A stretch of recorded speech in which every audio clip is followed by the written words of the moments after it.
story of Pinocchio is an old one. Okay, I mean, I guess old in terms of me being born in the 80s. Pinocchio was the second film that Disney Studios produced, a full-length animated film anyway, back in 1940. And it came after on the heels of Snow White and the Seven Dwarfs. It was based upon a novel about the adventures of Pinocchio. And the film itself, to me, having watched it back when I was a little kid versus now as an adult, there's a lot of things that have changed my perspective, if you will.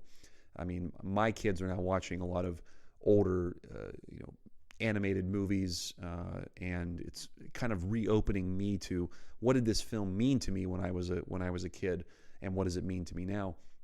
And one of the things that's very true about Pinocchio is that it really is this film with tons of ethical and moral dilemmas in it, and lots of sort of coming of age, do the right thing sort of story narrative that's in it. So it's a great tool for teaching lessons. If you were to sit down with a young person and say, hey, let's watch this movie, tell me what you learned from it. Pinocchio is a pretty good litmus test, if you will. It's a good film to sit down and talk about those things. And many psychologists and I think storytellers alike have analyzed this story before and said, well, yeah, there's a lot of good stuff. The film, the story, it's rich with morals and principles and ethics that you would want to emulate, having learned the hard way through the eyes of Pinocchio. So I think most people who are listening to this episode are going to say, okay, I know the story of Pinocchio, and I've probably heard a lot of analysis on this particular movie, analysis around doing the right thing, going and saving your father from the belly of the beast, Geppetto, understanding that you can make a wish, but you still have to live it out if you're ever going to achieve your wildest dreams, things like that. Yes, that's all well and good, but I recently watched this film with a new set of eyes, and I want to kind of build up to it first before I really get into the kind of the crux of this episode here and this analysis of this film. Is that that in the story of Pinocchio, Geppetto is this lonely bachelor. Okay, he's this guy, he has no wife, no family. He's got like a cat and a goldfish, and then Jiminy Cricket comes along at one point. But he builds this marionette, names it Pinocchio, and then he makes a wish upon a star, right? And this blue fairy shows up, turns Pinocchio into at least an animated marionette that doesn't need strings to hold him up. He can at least interact with people as though he is a person, but he's kind of got this eyes wide open, wet behind the ears, innocence about him, right? That's who Pinocchio is. He's a little bit bigger than a toddler, I'd say, when he first comes into the world. And Geppetto's just over the moon. He can't believe this, etc. But he wants to send Pinocchio off to school. Gives him an apple, says, "Hey, this is you. You're going to go off and do these great things." And so Pinocchio wants to make his father happy, right? He wants to do these things. Well, of course, throughout the story, he gets conned. He gets taken off to become this marionette for this guy named Stromboli, who's just going to make all this money off of him. And then he gets stuck in a prison, and then he starts telling a lie, and his nose grows, but he still gets set free anyway because he apologizes. And then after that, he runs away, and he ends up getting taken to this place called Pleasure Island, where the boys, in probably one of the most terrifying scenes I've ever seen in my life as a young person, these boys who are all taken to this Pleasure Island, and they get to drink and smoke and bend the rules. There's no authority around. They actually end up turning into donkeys. They essentially make asses of themselves, literally. And then this guy, I can't remember. I think he's like called the ringmaster or something. I can't really remember his name. He takes these donkeys and he sells them for labor in mines and overseas or whatever they are. And the donkeys lose their sense of who they are. They have no clue. Or they might have a clue who they are, because there's that one really jarring scene. There's that one really jarring scene where they're throwing the donkeys into the boat, or they're throwing them onto the train or whatever it is, and they're saying, "Say your name," and they're like whipping them, and the one goes here, and they throw them in. But then this other one comes up and says, "My name is, whatever it was," and they go, "This one can talk. He's no good. Take him back." And he goes, "Please, sir, I want to see my I want to see my mother. And he's with these other donkeys that can still speak and all this kind of stuff. And he goes, quiet, you had your fun, now pay for it. That's pretty much what he says. And it's just this really haunting scene because these boys are being stolen from their families. Now, granted, they made the decision to go to Pleasure Island, but they're being stolen. I mean, they're really being kidnapped, if you will, and they're unrecognizable. So Pinocchio barely gets out of there. He realizes what's happening. He runs out of this situation, flees the danger at hand. He turns into kind of a half donkey. He's still got the tail on him, and he's got sort of the ears. But he gets out of there before it's too late. Well, he gets home, finds out Geppetto went looking for him like any good father would. He went go looking for Pinocchio. Then he gets swallowed up by a giant whale named Monstro. So Pinocchio goes looking for Monstro. He gets swallowed. They're stuck in the belly of the whale. They decide to get out of there. They make a fire that Monstro sneezes, and then Monstro tries to eat him again, and they survive. But there's this very sort of eerie scene where Pinocchio is lying face down in the water, and we are given the impression that he could be dead. And Geppetto takes him home, and thankfully the Blue Fairy shows up again and says, you've proven yourself to be selfless and trustworthy and a good boy. I will grant you the wish. I will make you into a real boy. And she does. And of course, there's much rejoicing. Now, I run through all of that because I want to remind you as the listener as to what is going on in this story and why it's significant to the conclusion that I am coming to with my own analysis of Pinocchio and why it has really, I would say, rekindled my interest again after so many years.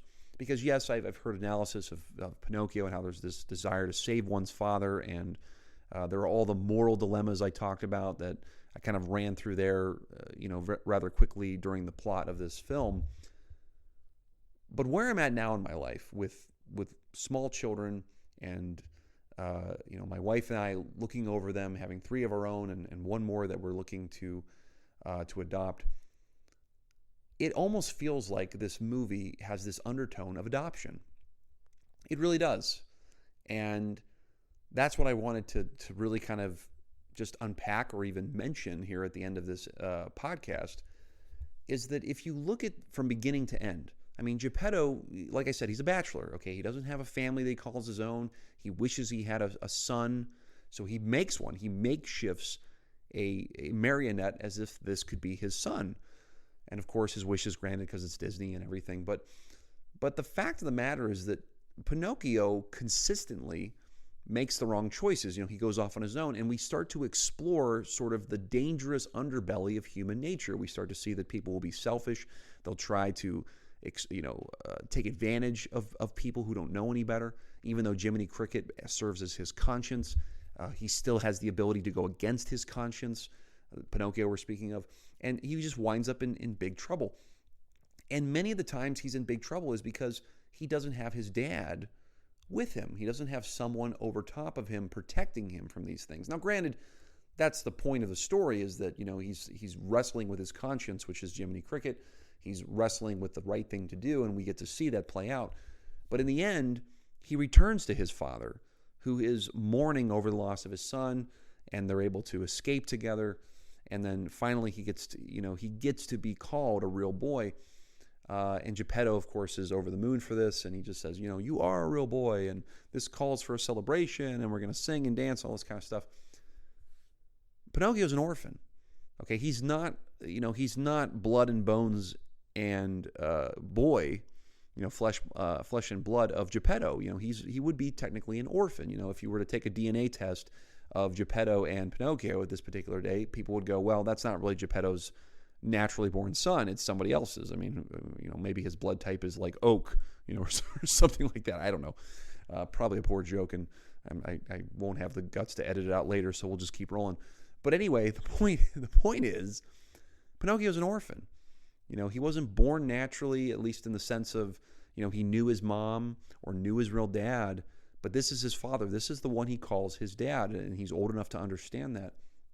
And without his father, without Geppetto having a willingness to call him his own, he would have been in the thralls of the world over and over and over again as an orphan. I mean, that's literally the life that he leads throughout much of the story. I mean, He is conned by Honest John and Gideon the cat when they take him to Stromboli, and he's sold basically into servitude to be this marionette that just makes Stromboli money. And then there's the even more ghastly fate that would have befallen him if he would have continued to stay on Pleasure Island and turned into a donkey. He would have never been heard from again. He would have never been able to get back to his dad. His dad would have never known what had happened to him.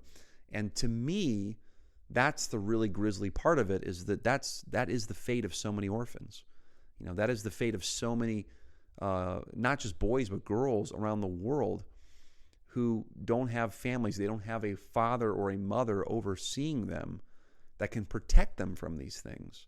Now, yes, of course, kids are going to make their own choices. People are going to make their own choices as they get older. But at these pivotal years where there is this innocence and where there is this eyes wide open, way of looking in the world like Pinocchio has, because he don't know any better, he needs that. He needs someone protecting him from the ways of the world. He needs someone to say, look, not just say this is bad, but also be there and say this is bad and this is good. Do not do that. You don't want to get too far from dad, or you don't want to go too far over there from dad, or I'll go with you. Even if you want to adventure over there, I'll go with you, son. I will actually venture with you so you don't have to do this alone.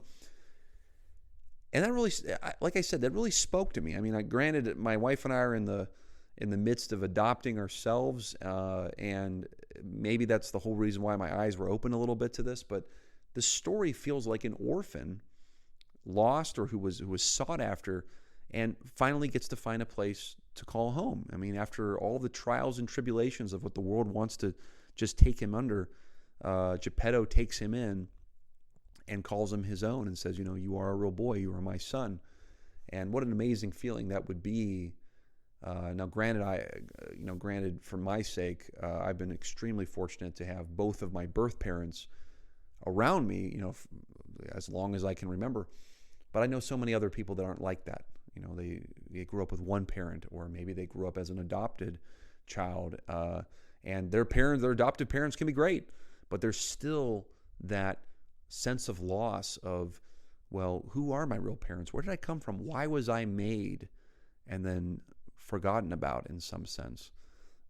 But still, there were people out there, and this is again, for me, this is the silver lining, is still there were people out there, a father and a mother, in most cases, as I would assume a couple would adopt, that wanted me, and they called me their own. They were willing to come and love me, even if my parents couldn't do it, or my mom couldn't do it.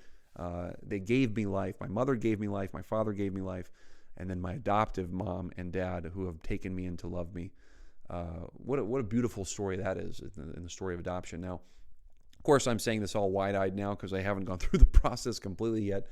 But the thought of it and the vision for it, the horizon that my wife and I are headed towards, has me excited about that. So, again, maybe that's kind of what spawned this whole episode here with Pinocchio. But to me, that's where I'm at right now in terms of interpreting one of these, age-old classics from Disney. So, anyway, that is my analysis on Pinocchio and the world of adoption and the story of this orphan who gets to have a home finally at the end of the story. So hope you enjoyed this.